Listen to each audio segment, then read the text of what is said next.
കൊല്ലം പൂയപ്പള്ളിയിൽ ഭാര്യയെ സ്ത്രീധനത്തിന്റെ പേരിൽ പട്ടിണിക്കിട്ട് കൊലപ്പെടുത്തിയ കേസിൽ പ്രതികൾക്ക് ജീവപര്യന്തം. തുഷാരയുടെ ഭർത്താവ് ചന്തുലാൽ, ഭർത്തൃമാതാവ് ഗീതാലാലി എന്നിവർക്കുള്ള ശിക്ഷ കൊല്ലം അഡീഷണൽ സെഷൻസ് കോടതിയാണ് വിധിച്ചിരിക്കുന്നത്.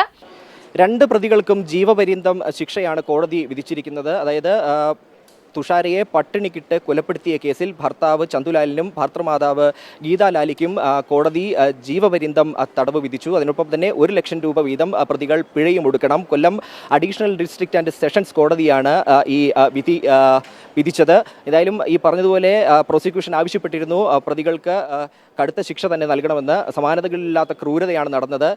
പട്ടിണിക്കിട്ട് തുഷാരയെ കൊലപ്പെടുത്തുകയായിരുന്നു. 2019 മാർച്ച് 21 തുഷാരയെ ഭർതൃവീട്ടിൽ മരിച്ച നിലയിൽ കണ്ടെത്തിയത്. പിന്നീട് രാത്രി ആശുപത്രിയിലേക്ക് കൊണ്ടുപോയി അവിടെ ഈ ഭാര്യയുടെ വീട്ടുകാർ എത്തുമ്പോൾ ശോഷിച്ച ഒരു മൃതദേഹം മാത്രമാണ് കണ്ടത്. അന്ന് ഈ ബന്ധുക്കൾ പിന്നീട് പോലീസിൽ പരാതി നൽകുകയായിരുന്നു. ഇത് ദുരൂഹതയുണ്ട്, കൊലപാതകമാണെന്ന തരത്തിൽ ബന്ധുക്കൾ പോലീസിൽ പരാതിയുമായി സമീപിച്ചു. അങ്ങനെ അന്വേഷണം നടത്തി. ഒരു ഡിവൈഎസ്പിയുടെ നേതൃത്വത്തിലുള്ള സംഘമാണ് ഇതിൽ അന്വേഷണം നടത്തിയത്. ഗുരുതരമായ കണ്ടെത്തലുകൾ ഉണ്ടായി. സ്ത്രീധനത്തിന്റെ പേരിൽ തുഷാരയെ കൊലപ്പെടുത്തുകയായിരുന്നു, അതും പട്ടിണിക്കിട്ട് കൊലപ്പെടുത്തുകയായിരുന്നതായിരുന്നു പോലീസിന്റെ കണ്ടെത്തൽ.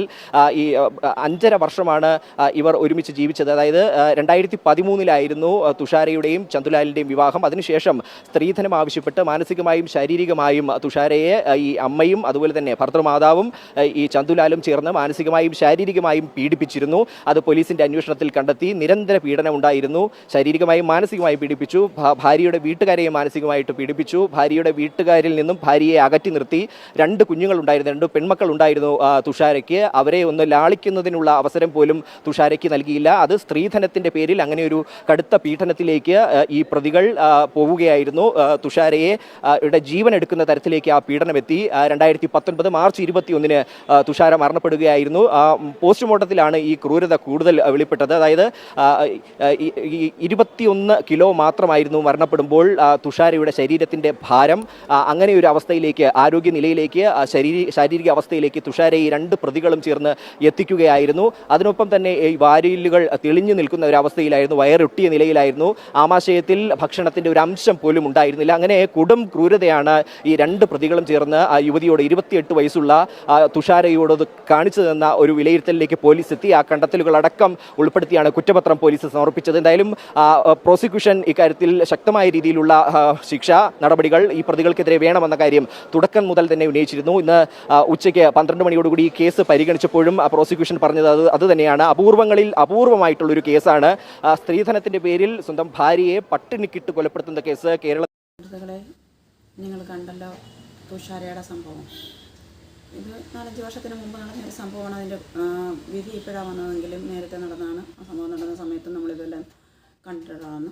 പക്ഷേ ഈ സംഭവം ഒക്കെ നടക്കുമ്പം, ഇതുപോലുള്ള സ്ത്രീധനത്തിൻ്റെ പേരിലായാലും അല്ലാതായാലും ഒക്കെ ഉള്ള സംഭവങ്ങൾ നടക്കുമ്പം നമ്മൾ ആ കുറ്റവാളിയെ മാത്രം കോടതിയിലോ അല്ലെങ്കിൽ ശിക്ഷിക്കുകയോ ഒക്കെ ചെയ്യുകയും എന്നിട്ട് കൊണ്ടുപോയി കുറച്ച് നാൾ ജയിലിലിട്ട് അവർക്ക് നല്ല ഫുഡും ഒക്കെ കൊടുത്ത് അവരെ കൊഴിപ്പിച്ചിറക്കി വിടുകയും ഒക്കെ ചെയ്യുന്ന ഒരു രീതിയാണ് നമ്മൾ സമൂഹത്തിൽ സാധാരണയായിട്ട് കാണുന്നത്. അതല്ലാതെ ഇത് നാളെ വേറൊരു സ്ത്രീക്ക് ഈ സംഭവം ഉണ്ടാവരുത് എന്ന് ചിന്തിച്ചുകൊണ്ടുള്ള പ്രവർത്തനങ്ങൾ എത്ര നടക്കുന്നുണ്ട്. സ്ത്രീധനമൊക്കെ നിർത്തലാക്കിയിട്ട് എത്ര വർഷങ്ങളായിട്ടുണ്ട്. പക്ഷേ അതിനെപ്പറ്റി എത്ര പേർക്കറിയാം? നല്ല നല്ല വിദ്യാഭ്യാസമുള്ള സ്ത്രീകൾ പോലും ഇന്നും സ്ത്രീധനം കൊടുത്തു തന്നെയാണ് വിവാഹം നടത്തുന്നത്. അപ്പം ഇത് വേണ്ടത് ഒരു തിരിച്ചറിവാണ്, സമൂഹത്തിനൊരു തിരിച്ചറിവാണ് വേണ്ടത്. അന്യായമാണ് ഈ ചെയ്യുന്നത്. സ്ത്രീകളുടെ നേരെ നടക്കുന്ന അന്യായമാണ് ഈ ആചാരത്തിൻ്റെ പേരിലായാലും ചടങ്ങുകളുടെ പേരിലായാലും സ്ത്രീധനത്തിൻ്റെ പേരിലായാലും ഒക്കെ നടന്നുകൊണ്ടിരിക്കുന്നത് അന്യായമാണെന്ന് ഉള്ള തിരിച്ചറിവാണ് ഇവിടെ വരേണ്ടിയിരിക്കുന്നത്. എവിടെയോ ഉള്ള ഒരു പെൺകുട്ടിയെ ഒരു ചടങ്ങിൻ്റെ പേരിൽ അവളുടെ എല്ലാം, അവളുടെ സ്വത്ത്, അവളുടെ ശരീരം, അവളുടെ ലൈംഗികത, അവളുടെ ജീവിതം എല്ലാം എൻ്റെ സ്വന്തമാണ്, എൻ്റെ അവകാശമാണ് എന്ന് ചിന്തിക്കുന്ന ഒരു സമൂഹം നമുക്കിടയിലുണ്ട്. ആ സമൂഹത്തിന് ഒരു തിരിച്ചറിവാണ് നമ്മൾ കൊടുക്കേണ്ടതിൻ്റെ ആവശ്യകതയുള്ളത്. അല്ലാതെ എന്തെല്ലാം പറഞ്ഞാലും ഈ സമൂഹത്തിൽ ഇത് തുടർന്നുകൊണ്ടേ, ഇത്തരം സംഭവങ്ങൾ തുടർന്നുകൊണ്ടേ ഇരിക്കുക തന്നെയേ ഉള്ളൂ. ഒരു ചടങ്ങിൻ്റെ മാത്രം ബന്ധത്തിൽ ഇത്രയും അധികം അവകാശങ്ങൾ അവരുടെ അവകാശമായിട്ട് അവർ ചിന്തിച്ചുകൊണ്ട് അവർ ഉപദ്രവിക്കാനുള്ള ഒരു കാര്യമില്ലെന്നുള്ള ഒരു ചിന്ത ഈ സമൂഹത്തിനുണ്ടാകുന്നില്ല. ആ ചിന്തയാണ് നമ്മുടെ സമൂഹത്തിന് ഉണ്ടാക്കേണ്ടിയിരിക്കേണ്ടത്, അതായത് തിരിച്ചറിവ്.